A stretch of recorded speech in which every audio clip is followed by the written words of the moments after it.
Okay, so let's get cracking with the Q&A portion. Right, any questions?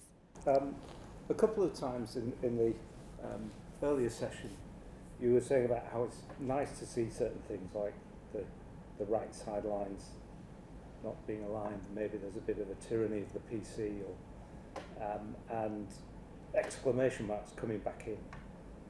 But then you said, oh, I'd lose interest because of the sentimentality. So I'm just curious about, are there fashions in specifically capturing the interest of an editor versus fashions in writing for oneself? Well, I'm not an editor, so I should say that. But I do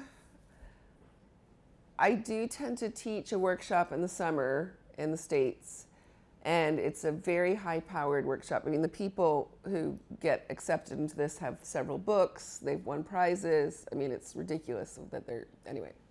But it is interesting every summer because I get this heap of manuscripts of, and there's always a family resemblance, and it's because there are trends, and people think that they are writing at the cutting edge and so forth, but there is there will be generational tics. There will be, suddenly everyone is doing poems that are like self-portrait as a wine cooler or whatever.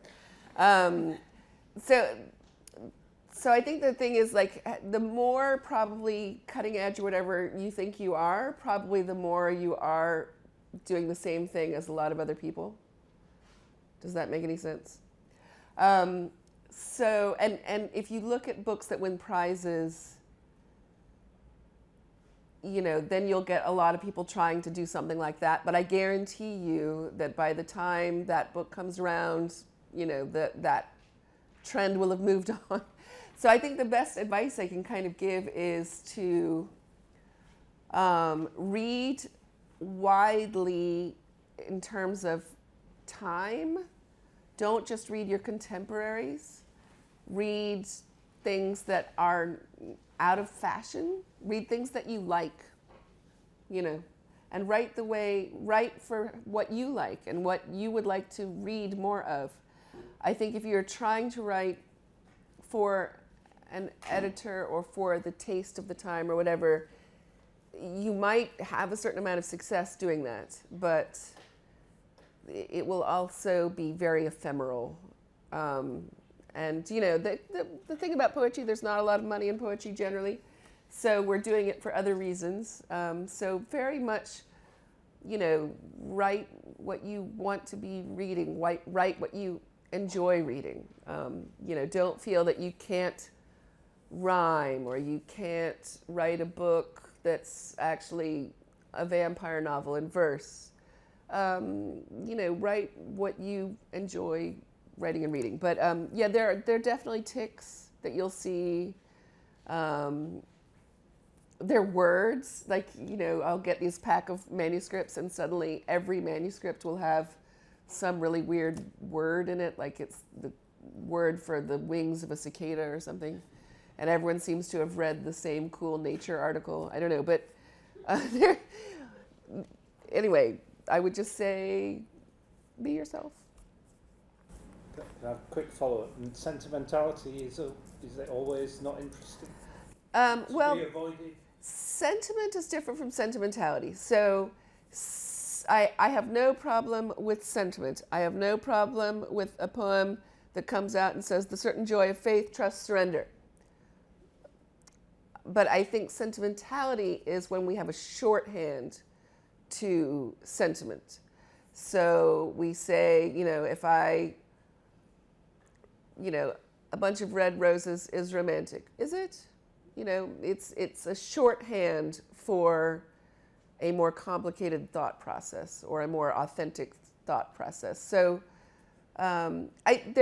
there is some slippage. There are poems that other people think are sentimental that I do not think are sentimental.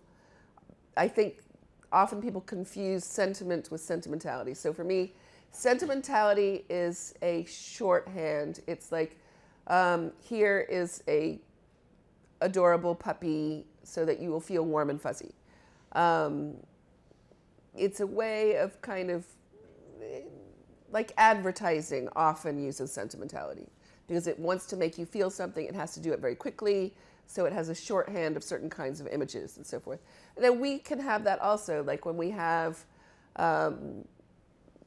certain words that seem very poetic. Flowers can be dangerous, you know, if you're just going to have flowers and not a specific kind of flower. But yeah, I mean, I probably a lot of my poems would be considered sentimental by many people. I'm not anti-sentiment at all, but sentimentality is just a kind of shorthand. It's a workaround from actually dealing with sentiment, I think.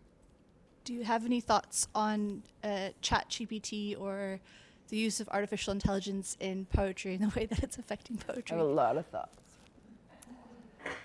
I hate it. I think it is evil. I think just in terms of the fact that it's digested other people's work, it's a plagiarism machine. It uses up vast, vast amounts of water and energy. Now, that said, you know, I'm sure you could probably get some interesting lines or something out of AI or ChatGPT that you could use as a tool. Here's the thing, though. In the early 2000s, there was a thing called flarf. I know you don't believe me, but there was a thing called flarf. You can Google it. And it was a big thing in the States, and it was people taking weird computer sentences that were, you know, completely absurd and working them into poems. And I think there's this idea that maybe AI or ChatGPT could do this. The problem, though, with AI and ChatGPT, I'm not an expert, but I still have very strong opinions on it, is it essentially has digested everything that is in the public domain already.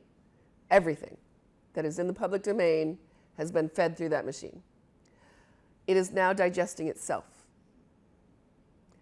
So the result, interestingly, has been that the poetry is getting worse because it now has got all of the cliches and the sentimentality.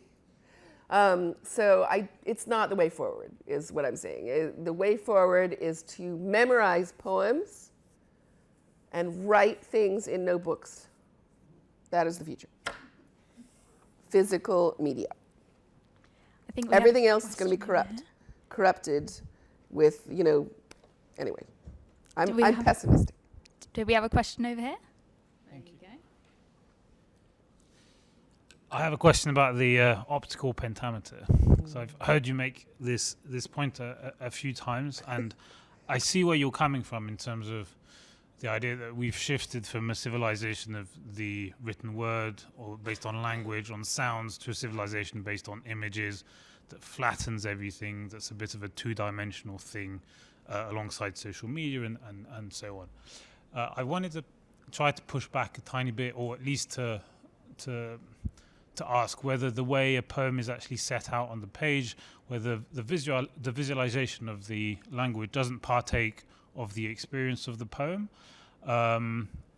Isn't it narrowing the poem to its sheer kind of acoustic or phonetic experience? Or at least, do you see a case in which one could do both? The visual experience partakes of the phonetic experience and vice versa?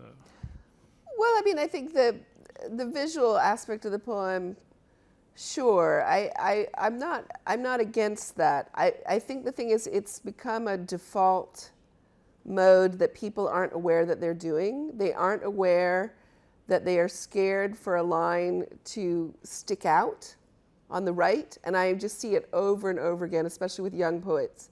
They trim it. It has no other reason. The line has no other reason for ending besides that they don't want something to stick out, for the line to be short. And to me, it's a tick, and people aren't aware of it. I mean, I think if you have a reason for, like, I'm not against shaped poems, you know, where literally the reason for the length of the line is to make a Christmas tree or anything. I'm not against that because I think that's conscious. I think this isn't conscious. I think it's a generational tick. Do we have any other questions? I'm on my way.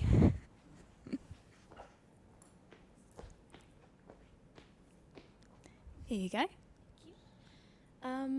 As poets, I think we all at some point come into contact with rhyme, and I was wondering, as a poet, how do you use rhyme in a purposeful and rich way rather than just clothing a poem in rhyme? I think that's a very good question. I've actually written quite a bit about this, and I like the idea of clothing the poem in rhyme.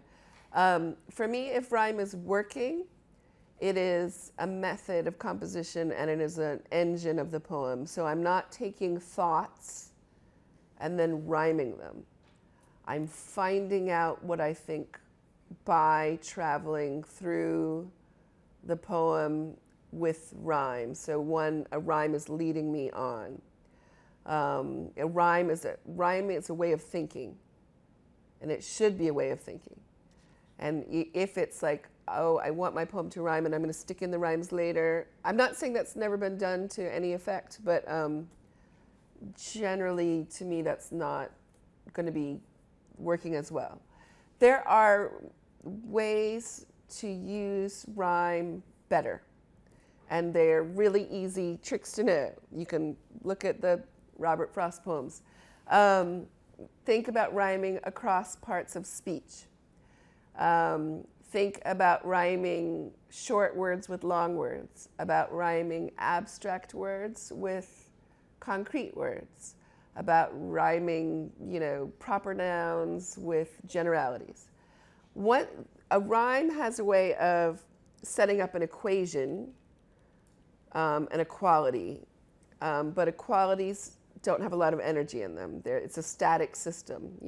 To have energy in a system, a warm front has to meet a cold front. Then things mix it up. So you want to put some instability into the rhyme. The rhyme is already kind of balancing things out. So if you rhyme across parts of speech, for instance, you're automatically going to have more interesting syntax coming across the line. If I have a poem that sounds very facile and it's like cat, bat, rat, hat, the problem isn't the rhymes. The problem is that I've got a bunch of nouns and I'm probably having one declarative sentence after another. The cat sat on the mat. Whereas if I rhyme with that or begat, I'm opening up the syntax on the sentences. So that's a kind of very easy conscious way to think about rhyme. If you want to also experiment with, you think I'm not a rhymer, you can try bourrime, where you take the rhymes from like a Shakespeare sonnet and you write your own poem to those rhymes. The rhymes are already there. You find out how they work by putting the poem into the rhymes rather than the other way around. So there's a lot of things that you can do. And a good rhymed poem, I can tell just by looking at the rhymes.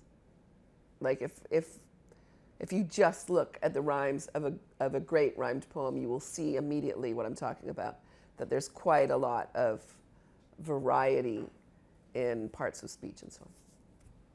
Well, I did bring in this, which has some things about rhyme and about revision and might be useful. I love showing people this because Design is one of Robert Frost's great sonnets. It's part of the dark Frost, as Randall Jarrell talks about. But we have an early version of this poem in an unpublished version from a letter, and it is not good. And I mean, it's not terrible, but it's okay. And it's really fun to see how he takes a competent but kind of okay poem and turns it into one of the great sonnets of the English language. And I love that we can see that. Ignore the underlining. I don't know. I think I just pulled it off the web and those underlines came with it. Would someone like to read aloud in white for us? I can give you the microphone as well. Volunteers, yeah? Perfect. Wait. Hang on. Hang on. We want to hear you loud and clear. It's not a terrible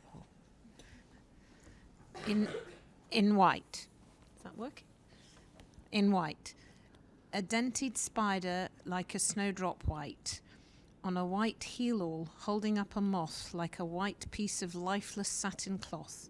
Saw ever curious eye so strange a sight, portent in little, assorted death and blight, like the ingredients of a witch's broth?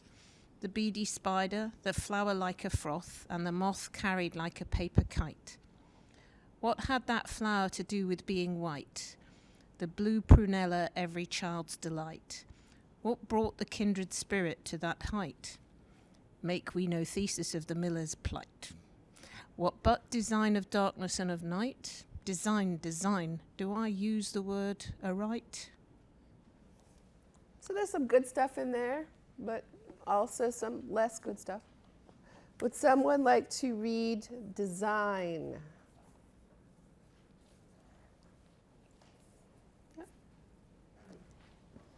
Here you go. Thank you. Design. I found a dimpled spider, fat and white, on a white heel-all holding up a moth, like a white piece of rigid satin cloth. Assorted characters of death and blight, mixed ready to begin the morning rite. Like the ingredients of a witch's broth, a snowdrop spider, a flower like a froth, and dead wings carried like a paper kite. What had that flower to do with being white, the wayside blue and innocent heel-all? What brought the kindred spider to that height, then steered the white moth thither in the night? What but design of darkness to appall, if design govern in a thing so small?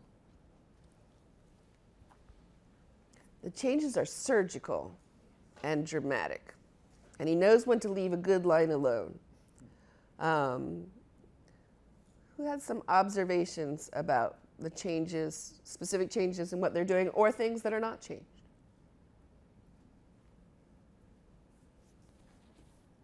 What's the difference in the dates between the two? That I don't know. I should look that up. And is there any evidence of workings from one to the other? I don't know that we have manuscript workings. I know that we have this unpublished version and we have the published version. I'm sorry, I don't know much more of the story behind how one got to the other.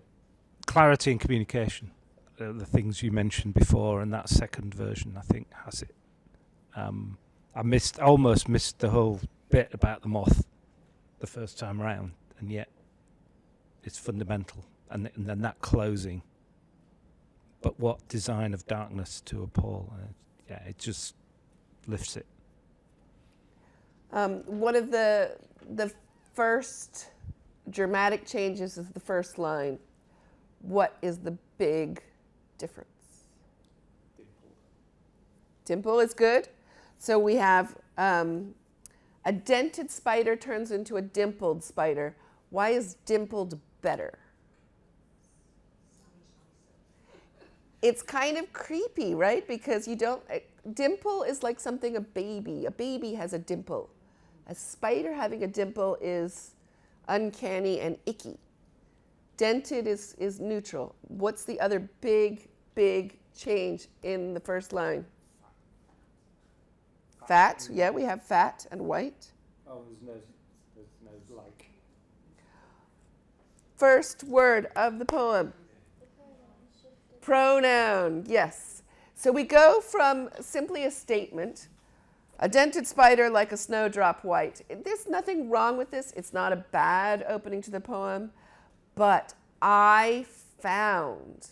Now we have a story. We have that narrative past tense that puts us in a listener. We have a person telling that story. We think that story must be important because they are telling it to us. I found a dimpled spider, fat and white, on a white heel-all holding up a moth. That line is fine. It's doing its work. Frost leaves it alone. Like a white piece of rigid satin cloth, we have one change. What is the change? Lifeless to rigid. Which is better? Rigid is better because rigid conveys lifeless more evocatively. It's doing the same work, but it's doing it better. Now, here we get assorted characters of death and blight. I think that is not in the first version at all. We have assorted death and blight. Assorted characters of death and blight, mixed ready to begin the morning right. Randall Jarrell really loved those lines because he talked about how, again, there's this kind of conflict between something creepy and something that sounds almost like advertising copy for a morning cereal. Mixed ready to begin the morning right, but it's assorted characters of death and blight. Like the ingredients of a witch's broth, that is the same. The beady spider becomes the snowdrop spider, so the snowdrop has dropped from that first line, and a flower like a froth, that has been kept. And here we have one of those very small changes. And the moth carried like a paper kite, and dead wings carried like a paper kite. So again, that synecdoche, or whatever you want to call it, where it's the specificity of the dead wings, and we see it, it's immediate, it's visual. Now here is the other big. So the two big changes, I would say, are having the I in the poem at the very beginning. There's a huge structural change, though, in the sestet of this sonnet. And this is, it's where all the problems are, where all the really bad lines are in the, I mean, what are some lines that are just not working in this first one in white? The blue prunella, every child's delight, doesn't it feels like filler, like I have to have a line, it has to end in "ite." And blue prunella adds nothing to a poem that's all about whiteness here. That blue prunella, every child's delight, turns into the wayside blue and innocent heal all.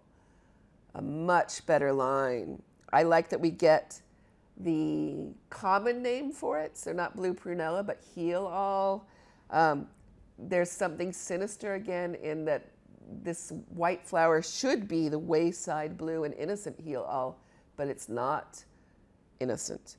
What brought the kindred spirit to that height? That has been left alone. Then I think this is the worst line in the poem.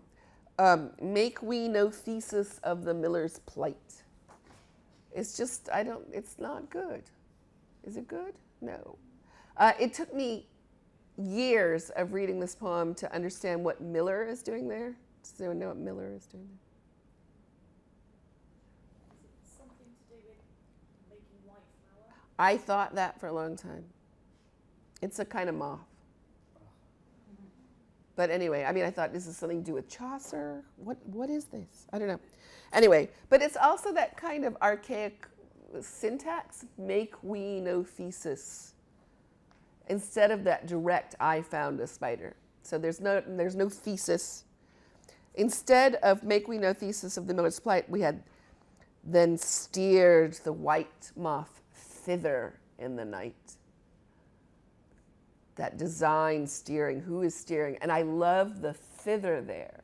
The thither sounds like a moth fluttering, you know, it's doing the work, but it's also moth thither. You can hear the fluttering of the moth in the night. Now, the really big change is we have this changed couplet, but we have, what's the really, really big structural change from the first sestet to the second sestet?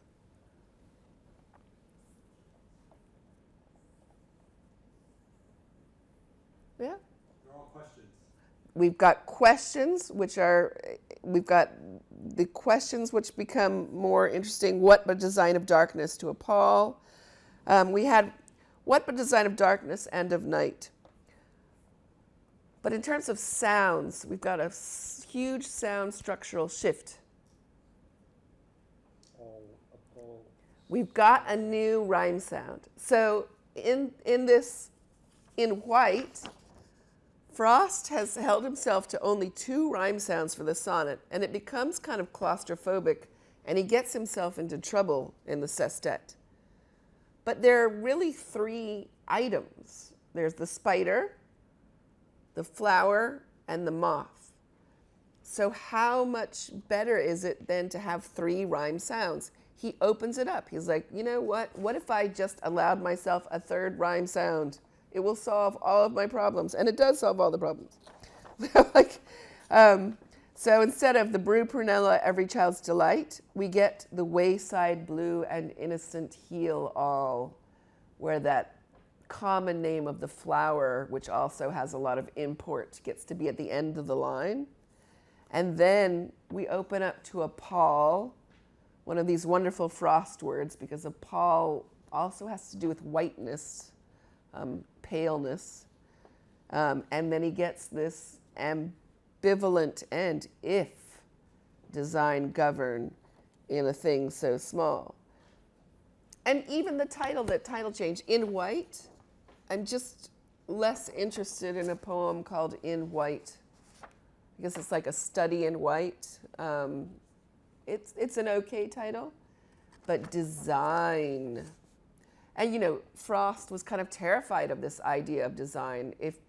Is there a God controlling the universe, or, you know, is it this, you know, just Darwinian atomic thing? What is going on behind the design? So this is one of the poems I think Frost also found terrifying. I think he does write about it somewhere, where this, like, it's a scary poem.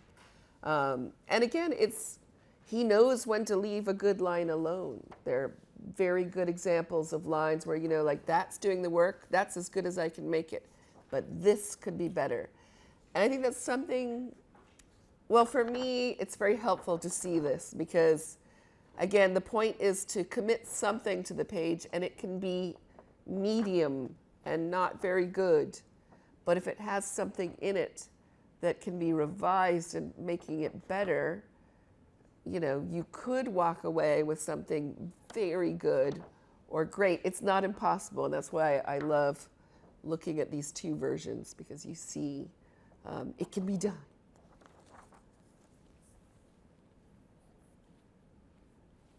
Does anyone have any final thoughts, final questions? No? In that case, let's give a massive round of applause for A E Stallings. Thank you so much. And also, I think you guys deserve a round of applause for yourselves. I think you had some excellent ideas, some excellent poems, so a massive well done to you all. Come on, guys.